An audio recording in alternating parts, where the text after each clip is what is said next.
सभी को नमस्कार।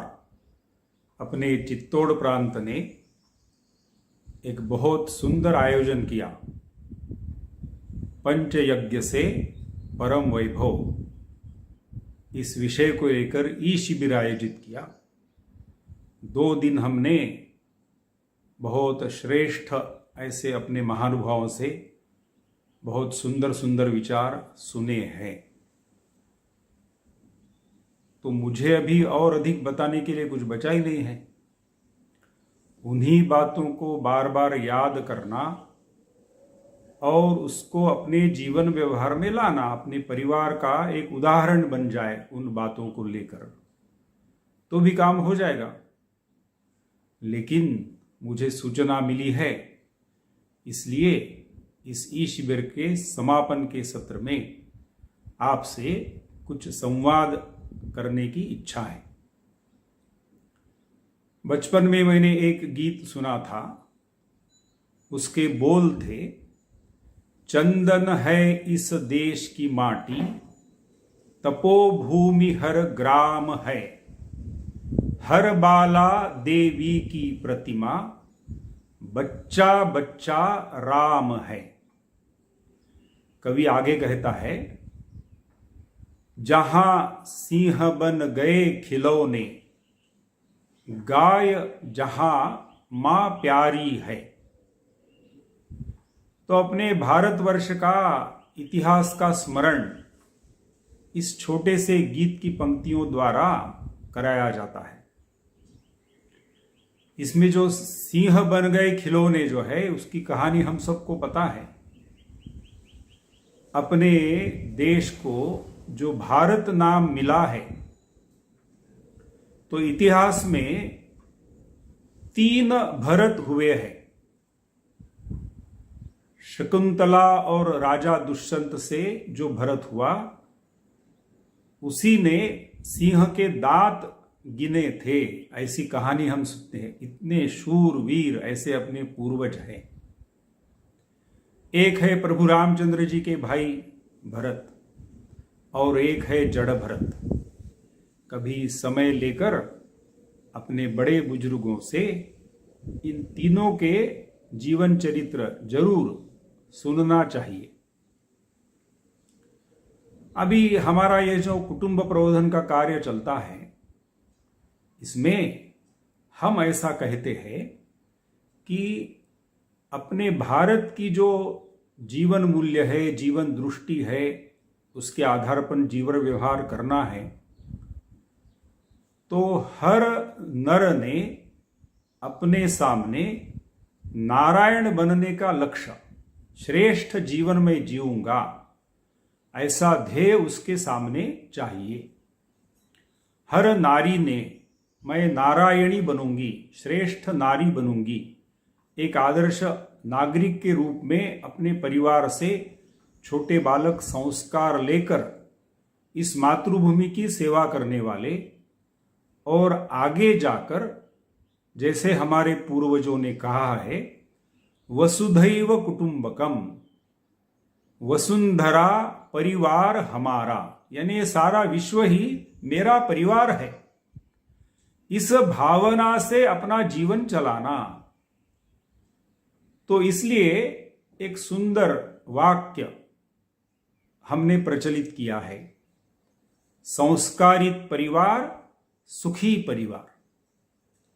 तो अभी सारी अपनी जो दौड़ धूप चलती है, ये कोरोना की महामारी के कारण अभी हम घर में हैं, तो अच्छा समय निकालकर अपने परिवारजनों के साथ बैठने की एक आदत हमने लगाने की आवश्यकता है। पूर्व काल में ये बातें सहज रूप से होती थी। अभी हमको थोड़ा सा प्रयास करना पड़ेगा। कुछ अच्छी बातें हम भूल गए, उसको याद करके फिर से अपने जीवन व्यवहार में उसको लाना पड़ेगा। तो उसको हम बोलते हैं मंगल संवाद। कम से कम सप्ताह में 1 दिन अपने सभी परिवारजन एकत्र आए, भगवान का नाम स्मरण करें, एक अच्छा भजन बोले अपने इष्ट देवता का, सबने एक साथ मिलकर भोजन करें, और बाद में 1-1.5 घंटा अच्छी गपशप करने के लिए बैठे। तो ये वातावरण पहले ऐसा अभ्यास अपने घर में करना, फिर महीने में कम से कम एक बार अपने अड़ोस पड़ोस के जो 4-5 परिवार है उनके साथ हमारी मित्रता चाहिए। अपने भारत देश में हमारे ऋषि मुनियों ने अपने स्वास्थ्य के लिए, अपना आरोग्य अच्छा रहना चाहिए, इसके लिए एक संस्कृत में बड़ा सुंदर वचन कहा है, आरोग्यम भास्करात इच्छेत। भास्कर यानी भगवान सूर्य नारायण। तो सूर्य नारायण की उपासना करने के लिए हमको कहा है। और सूर्य नारायण के जो नाम है उसमें पहला नाम है ओम मित्राय नमः। यानी हमारे पूर्वजों ने इस सृष्टि को जब आंखें खोलकर देखा, प्रातः काल सुबह सुबह जगने के बाद वो सुंदर भगवान सूर्य नारायण का उगता हुआ उषः काल का सूर्य नारायण का दर्शन किया, तो मन में भावना आई, ये तो मेरे मित्र है, और नाम हो गया ओम मित्राय नमः। तो ये मित्रता की भावना प्रभु रामचंद्र जी जब अयोध्या से वन में गए 14 वर्ष के लिए, तो 3 ही थे केवल, राम लक्ष्मण सीता। और जब वो 14 वर्ष वनवास पूरा करके वापस लौटे अपने घर में, तो ये 14 वर्ष के कालखंड में उनके मित्रों की सूची जरा एक बार बैठकर बनाइए।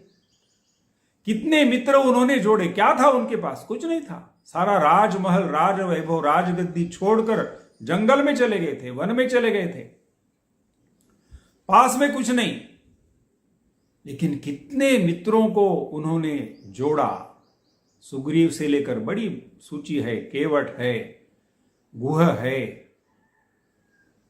शबरी ने उनकी याद की, उसकी तपस्या की उनको दर्शन के लिए। ये सब लोगों से मित्रता।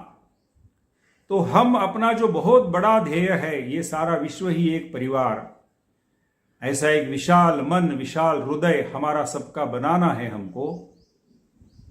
तो उसके लिए प्रारंभ हम अपने घर से, अपने अड़ोस पड़ोस के 4-5 परिवारों के साथ मित्रता से करेंगे। और हमारा घर जिनकी सहायता से अच्छा चलता है, वो घर में फिर झाड़ू लगाने के लिए झाड़ू पोछा है, बर्तन मांजने के लिए है, रोटी बनाने के लिए है, जो भी आते होंगे उनके साथ भी बहुत आत्मीयता के, आदरता का व्यवहार। हम कुछ फ्लैट स्कीम में रहते होंगे तो वहां पर सिक्योरिटी गार्ड है।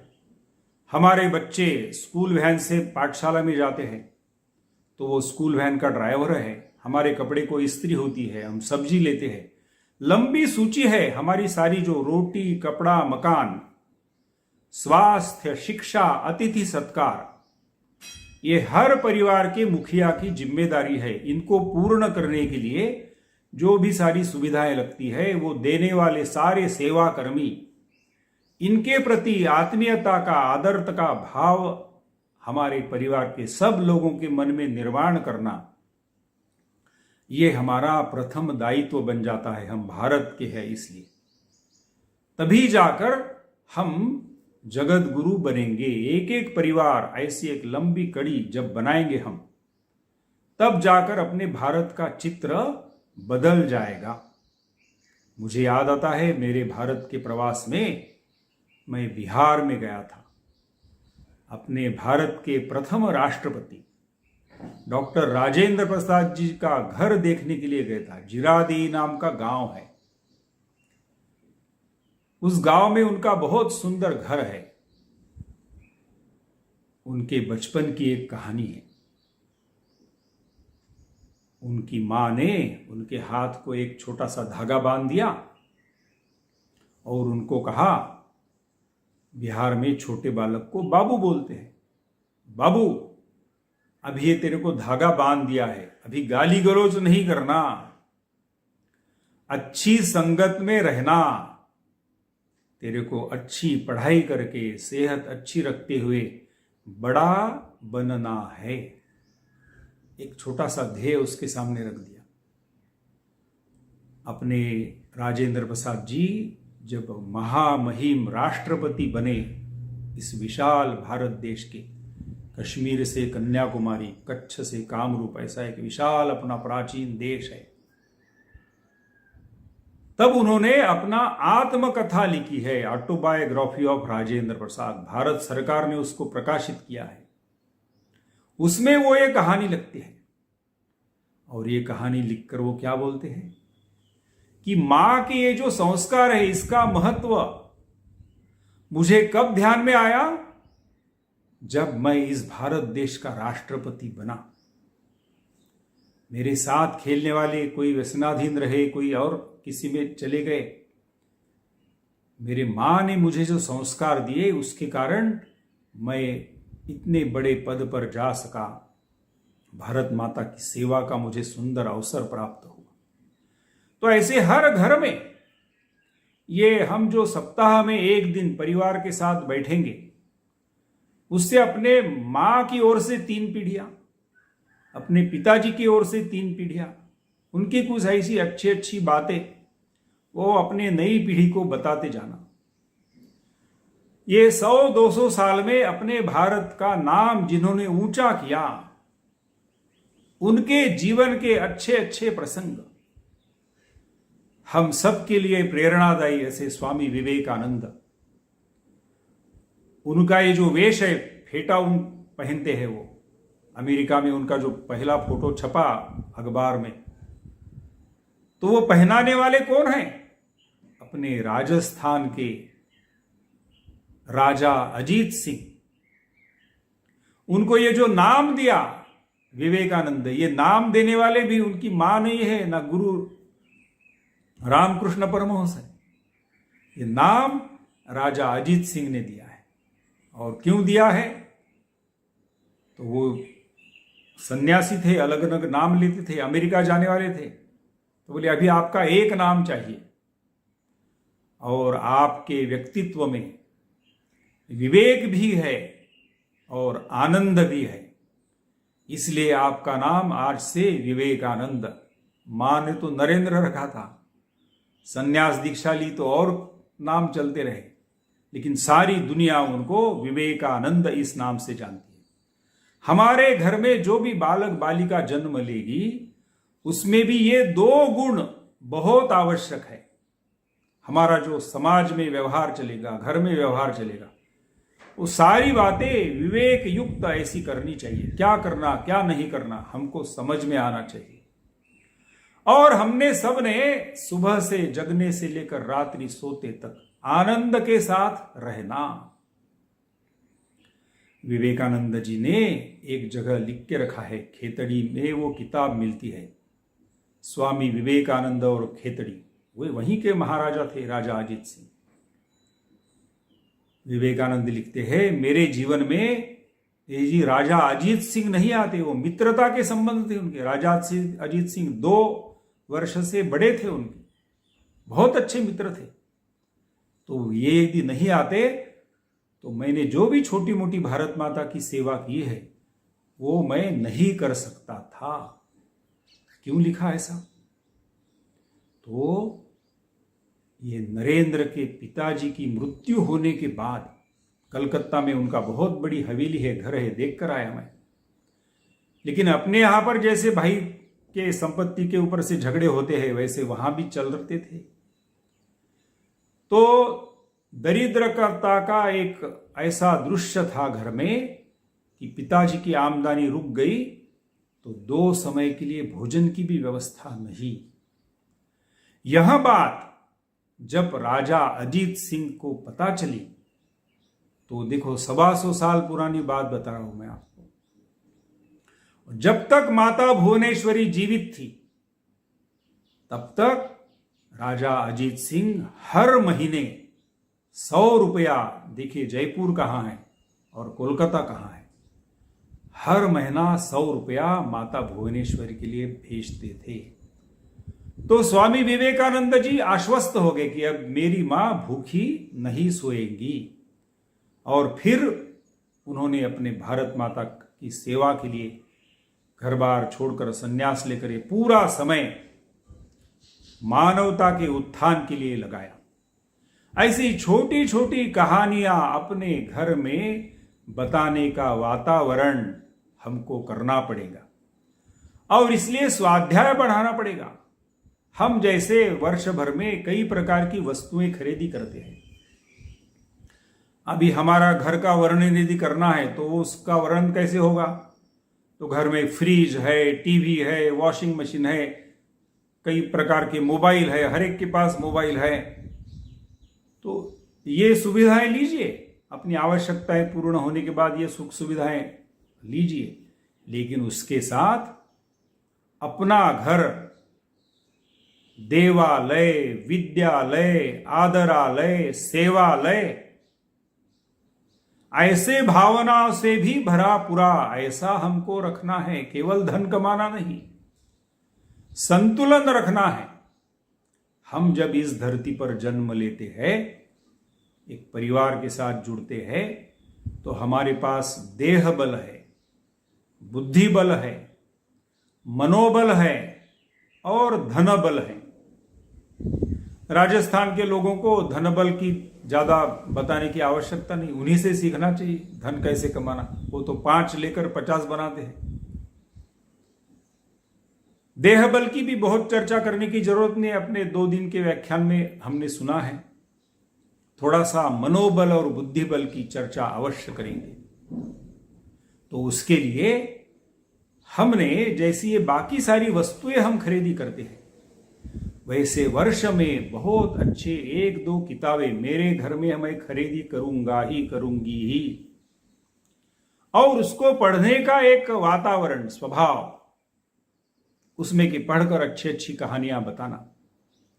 मैंने अभी अभी संघ के आद्य सरसंघ चालक पूजनीय डॉक्टर केशव बलिराम पंत हेडगेवार जी की जीवनी पढ़ी। उसमें एक बहुत सुंदर प्रसंग है। शाम का समय था। डॉक्टर हेडगेवार जी अपने मित्रों के साथ घर में गपशप करने के लिए बैठे थे। उस जमाने में घर में जो दिए रहते थे वो ऐसे दीवार पर लगे हुए नहीं, ऐसे टांगे हुए रहते थे, कांच रहती थी उसको। तो इनका भाई था जिसका नाम था वामन, वो अपनी जगह से उठा और जल्दी जल्दी में जाते समय उसका सर वो कांच को लग गया, दिए के कांच फूट गई, जमीन पर गिर गई। तो उसके पिताजी यानी आबाजी हेडगेवार वो बहुत गुस्सा हो गए और जैसे अभी कुछ मारते हैं उसको क्या करते, ऐसा हो गया वातावरण, बहुत गुस्सा हो गया। तो डॉक्टर हेडगेवार जी तो आयु से छोटे थे, अपने से बड़े चाचा को उन्होंने बहुत धैर्य के साथ, संयम के साथ समझाया, अपने जगह पर बिठाया शांति से, और स्वयं वो जो कांच जमीन पर गिरी थी उसको समेटकर कूड़ादान में डाल दिया। फिर से उस दिए को अच्छी कांच लगाई, तो जैसे पूनम का चंद्र का प्रकाश रहता है ऐसा फिर से सुंदर उजाला उस कमरे में आ गया। और फिर से उनकी हंसी मजाक गपशप मित्रों की दोस्ताना में ये शुरू हो गई। तो साथ के जब सब लोग थे उनको बड़ा आश्चर्य लगा कि ऐसा कुछ अलग प्रसंग होने वाला था, मारपीट होने वाली थी, हिंसा, घर की घरेलू हिंसा होने वाली थी, नहीं होने दिया, उसको संभाल लिया। हम भी इस घटना से बहुत कुछ सीख सकते हैं। छोटी छोटी बातों के ऊपर घर के व्यवहार में हमको गुस्सा आता है। बड़े लोग हैं तो ज्यादा जल्दी गुस्सा आता है क्योंकि अधिकार की भावना रहती है, मैं इसको ये कर सकता हूं, मैं उसको वो कर सकता हूं। तो इसमें थोड़ा सा परिवर्तन, ये गुस्से पर संयम से काबू पाना, इसका मैं संकल्प, इसका निश्चय कर सकता हूं क्या? मेरे को ही दिन में जगने के बाद रात को सोते समय थोड़ा सा 5 मिनट अपनी गद्दी पर बैठकर सोचना कि आज दिन भर मैंने जो काम किए, मेरी दिनचर्या को एक बार देखना। अच्छा, क्या अपने माननीय शेषाद्री जी थे, 13 वर्ष तक माननीय सरकारवाला थे, उनका एक वाक्य मुझे बहुत अच्छा लगता है। वे कहते थे, समय ही जीवन है। हमारा समय हम कहां पर खर्चा करते हैं, उससे हमारा जीवन बनता है। भारत रत्न लता मंगेशकर, उसने अपना सारा समय गीत संगीत के आराधना में लगाया। भीमसेन जोशी, मिले सुर मेरा तुम्हारा पहले चलता था दूरदर्शन पे, 22-22 घंटा तपस्या की है उन्होंने, संगीत की आराधना साधना की है। सचिन तेंदुलकर ने क्रिकेट में नाम कमाया, भारत को क्रिकेट की टीम में जीत के दिया। तो ये ऐसी जो गुणवत्ता प्राप्त होती है, वो अच्छी विद्या प्राप्त करने के लिए समय खर्च किया तब होता है। इसलिए अपना समय कहां खर्च हुआ आज दिन भर में, मैंने अच्छे काम कौन से के याद करना, भगवान को उसके लिए कृतज्ञता व्यक्त करना, तेरी कृपा ऐसी ही मेरे ऊपर बनी रहे। कल मैं जब सवेरे जगूंगा, बस आपका नाम स्मरण करते हुए जगूंगा। दिन भर बहुत अच्छे अच्छे काम, मेरे परिवार में किसी को क्या दुख दर्द है वो समझकर वो पूरा करना। डॉक्टर हेडगेवार जी का ही और एक छोटी घटना है। उनको बदन में बुखार था, एक स्वयंसेवक उनकी सेवा के लिए रखा था। उन्होंने उनका तौलिया धोया और सुखाने के लिए डाला। डॉक्टर साहब के ध्यान में आया कि उसके ऊपर दाग तो जैसे पहले थे वैसे ही है, इसने तो धोया ही नहीं, जस्ट ऐसे कुछ तो भी करके डाल दिया। तो बताया नहीं उन्होंने, गुस्सा नहीं किया। बदन में बुखार होते हुए उन्होंने वो तौलिया उतारा, स्वयं बाथरूम में गए, बहुत अच्छा उसको बेदाग कर दिया, स्वच्छ धोया, और उस सुखाने के लिए डालने का तरीका भी इतना सुंदर, बहुत अच्छे ढंग से सुखाने के लिए डाल दिया। ये घटना से ही वो स्वयंसेवक ने सीख लिया, जिंदगी भर उसके जीवन में एकदम परिवर्तन आ गया। अरे कोई भी काम करना है तो पूरा तन्मयता से मन लगाकर, हम जो घर के, अभी कोरोना के कारण हमको अच्छा समय मिला है, तो घर की सारी स्वच्छता करना है, हर एक ने काम बांट लेना, छोटे बड़े सब मिलकर घर की सुंदर स्वच्छता हो सकती है। तो हर काम बहुत सुंदर करना। अपने संघ के द्वितीय सरसंघ चालक पूजनीय गोड़वलकर गुरु जी, वे जब बंगाल में सारगाछी आश्रम में दीक्षा लेने के लिए गए स्वामी अखंडानंद जी के पास, तो एमएससी एलएलबी ऐसी पढ़ाई हुई थी। काशी के हिंदू विश्वविद्यालय में वो प्राध्यापक थे, प्रोफेसर थे, ऐसा सामाजिक स्थान था उनका, और दीक्षा लेने के लिए गए थे। स्वामी जी ने, महाराज जी ने उनको बताया, अच्छी बात है, पहले झाड़ू लगाओ, बर्तन मांजो। और फिर ये सब होने के बाद सबके सामने स्वामी अखंडानंद जी ने बताया, देखो ये गोड़वलकर काम कितना सुंदर करता है, हम भी बर्तन मांजते हैं, लेकिन कैसे मांजते हैं, उसको दाग वैसे रह जाता है। झाड़ू लगाते हैं, कैसे लगाते हैं। तो हर काम, सब्जी काटना है, कितनी सुंदरता से हम काट सकते हैं। एक एक बात को यदि हम अच्छा करेंगे तो आगे चलकर जो हम कल कारखाने में काम करते हैं, व्यापार करते हैं, ऑफिस में काम करते हैं, सारे काम हम अच्छे करेंगे, गुणवत्ता युक्त करेंगे। आज जो दुनिया में जिस देशों के नाम है, वो अपनी वस्तु अच्छी गुणवत्ता युक्त बनाते हैं, तो उसके गुणों की निर्मित अपने घर से होनी चाहिए, और साथ साथ अपने समाज के प्रति, देश के प्रति एक आत्मीयता का भाव, समर्पण का भाव, उसके लिए कुछ करने का भाव, ये भी विकसित होते रहना चाहिए।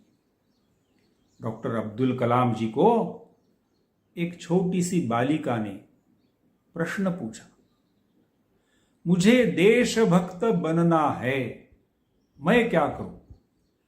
जब अंग्रेजों का राज था उस समय तो देशभक्त बनना बहुत आसान था।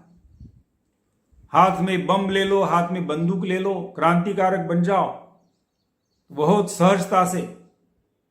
अभी देश स्वतंत्र हो गया, अभी ये हिंसा, अत्याचार, ये कुछ नहीं। अपनी मांग है, अच्छे ढंग से हम मांग सकते हैं, बोल सकते हैं। अपने स्वयं के योग्य नागरिक इस नाते से अधिकार है, हाँ, उसके लिए हम अपने पूजनीय रज्जू भैया जी का शब्द याद आता है, असर्टिव, आग्रह पूर्वक ये बात हमको अच्छी होनी चाहिए, ये बोल सकते हैं, लेकिन उसके लिए हिंसा करने की आवश्यकता नहीं। तो अच्छा नागरिक बनना है मुझे, अच्छा देशभक्त बनना है, मैं क्या करूं, ऐसी वो बालिका पूछती है। तो अब्दुल कलाम जी जो अपने महामहिम राष्ट्रपति थे, वो बहुत सुंदर उत्तर देते हैं। वो बोलते हैं कि आप अभी छात्रा है, स्टूडेंट है, तो बहुत अच्छा मन लगाकर पढ़ाई करना और अच्छे अंक लेकर उत्तीर्ण होना, तो आप हो गई देशभक्त। दूसरा काम क्या करना, तो अपने हाथ से, घर में आंगन है तो वहां पर, नहीं तो अपने मोहल्ले में कहीं अच्छी जमीन है, बाग बगीचा है, ये मैदान है, वहां पर एक पौधा लगाना। और छोटे बच्चे को जैसा बड़ा करते हैं परिवार में, ऐसा उसको बड़ा ध्यान देकर उसको बड़ा करना। और तीसरी बात क्या करना, तो आप जिस स्कूल में पढ़ती है, पाठशाला में पढ़ती है, वहां पर कोई गरीब छात्र छात्रा है, उसके साथ अपनी दोस्ती करके, अपने मोहल्ले में कोई गरीब आपको दिखाई देता है, सेवा कर्मियों का बेटा है, उनके साथ दोस्ती करके अपने घर में वर्ष में एक बार उनको भोजन के लिए बुलाना, बहुत आदर से, आत्मीयता से उनके साथ भोजन के लिए बैठना, मिलकर भोजन करना। ये 3 बातें यदि आप करती है तो आप देशभक्त हो गई। देखो कितना सुंदर संदेश, कितना सुंदर मंत्र डॉक्टर हेडगेवार जी ने, अब्दुल कलाम जी ने दे दिया। मुझे याद आता है, पुणे में हमारी एक सुमेधा भाभी है, पाठशाला में शिक्षिका है, बहुत सामान्य है। उनके पति का नाम है आदरणीय योगेश जी, वो एयरफोर्स में थे। और उनके एक मित्र सियाचिन में, जिस पोस्ट का नाम अभी बाना पोस्ट बना है, वो बाना सिंह, ये योगेश जी के मित्र थे। एक बार उनके घर आए, भारत पाकिस्तान की लड़ाई में उन्होंने वो जो सियाचिन का शिखर है वो जीत कर अपने पास रखा, इसलिए उसका नाम रखा है बाना पोस्ट। तो सियाचिन के बारे में स्वाभाविक रूप से अपने मन में उत्सुकता रहती है। ये हमारी जो सुमेधा भाभी है, जो पाठशाला में पढ़ाती है, उसने सहज रूप से ये बाना सिंह को प्रश्न पूछा कि सियाचिन में सैनिकों को क्या कष्ट होता है। तो बाना सिंह ने बताया, वहां पर श्वास लेना भी मुश्किल है। हम श्वास लेते हैं, श्वास छोड़ते हैं, उसी के ऊपर पर जीवन चलता है। तो उसका बर्फ बन जाता है, बहुत कष्ट है। अभी हम कोरोना के कारण ऑक्सीजन कम हो गया, मृत्यु हो जाती है हमारी। सियाचिन पर तो सैनिक बस इसी के साथ सामना करते हैं। अभी ये ऑक्सीजन सिलेंडर की कमी होने के कारण कैसे लोगों की मृत्यु है, हमारे सामने है उदाहरण। ये सुमेधा भाभी ने वो जो उनका वर्णन सुना तो अंदर से उसकी देशभक्ति जागृत हुई, मातृ हृदय उसमें करुणा जागृत हो गई। और उसने तय किया, निश्चय किया, उसका बेटा भी आर्मी में है। उन्होंने तय किया, दोनों मिलकर दंपत्ति ने उसी समय निश्चय किया कि मैं ये सैनिकों के लिए कुछ ना कुछ करेंगे। और ये योगेश जी जो एयरफोर्स में थे, सेवानिवृत्त हुए, उन्होंने और ये सुमेधा भाभी ने जो पाठशाला में पढ़ाती थी, दोनों ने मिलकर समाज को ये सारी बातें बताते हुए धन इकट्ठा किया। पहले अपने विवाह के समय उसके गले के जो सारे सोने के गहने थे उसको गिरवी रखकर 1.25 लाख रुपया बेचकर उसको 1.25 लाख रुपया इकट्ठा किए। एक एनजीओ स्थापन किया, सेवाभावी संस्था की स्थापना की और उसके माध्यम से एक अकेले ये दंपत्ति ने 4 लाख रुपया इकट्ठा किया, भारत सरकार को दिया और सियाचिन में ऑक्सीजन जनरेशन प्लांट की स्थापना हो गई।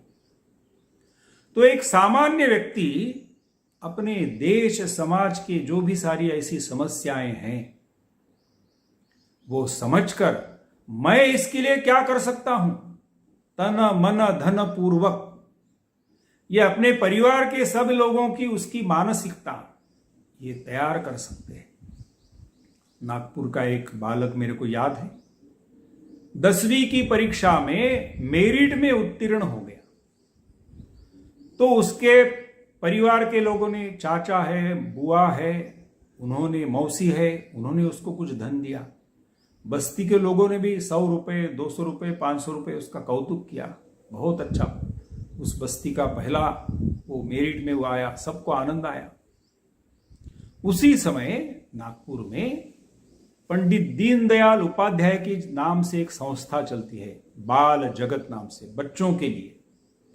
उनकी एक योजना आई थी उस जमाने में, 20-25 साल पुरानी बात बता रहा हूं मैं। 600 रुपया यदि आप देंगे तो गरीब बालक को हम उसमें से उसका स्कूल का बस्ता, उसकी किताबें, वेश, ये सब ऐसी सहायता उसको देंगे, आपकी ओर से देंगे, आप हमको 600 रुपया दीजिए। तो ये जो बालक था उसके पिताजी ने, उनको मालूम था ये योजना, ये 10वीं के उत्तीर्ण हुए अपने बालक को कहा, तेरे को तो ये, तूने बुद्धि के बल पर ये सारा यश कमाया, तो समाज ने तेरा कौतुक किया, तेरे को धन दिया, अब ये सारा धन क्या तू अपनी खुशी के लिए रखेगा? तो ये एक आह्वान आया है, तो इसमें से कुछ धन हम देंगे उनको।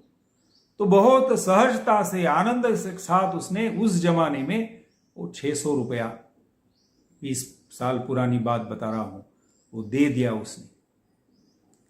ऐसे समाज में अपने परिवार के साथ बातचीत करते हुए, समाज के हित के लिए, देश के हित के लिए, फिर आगे जाकर वसुधैव कुटुंबकम, विश्व के हित के लिए मैं, हम क्या कर सकते हैं, और इसके लिए अच्छे सद्गुणों का विकास करने का वातावरण, दोषों को कम करते जाना और गुणों को बढ़ाते जाना, इसका हमने वातावरण बनाने की आवश्यकता है। अपने मन से आलस्य, सामाजिक गलत मान्यताएं, इनको छोड़ देना, नई नई बातें सीखने का वातावरण बनाना, भय, स्वार्थ और अहंकार, इनको धीरे धीरे कम करते हुए जाना और सभी के साथ मित्रता बढ़ाते हुए, आपसी संबंध अच्छे करते हुए एक अच्छा नागरिक जो इस भारत माता की सेवा करेगा, ऐसा मेरे परिवार से कैसे निर्माण होगा, ऐसा उदाहरण मेरे परिवार का सबके सामने मैं खड़ा करूंगा, ऐसा निश्चय हम सब लोग करेंगे।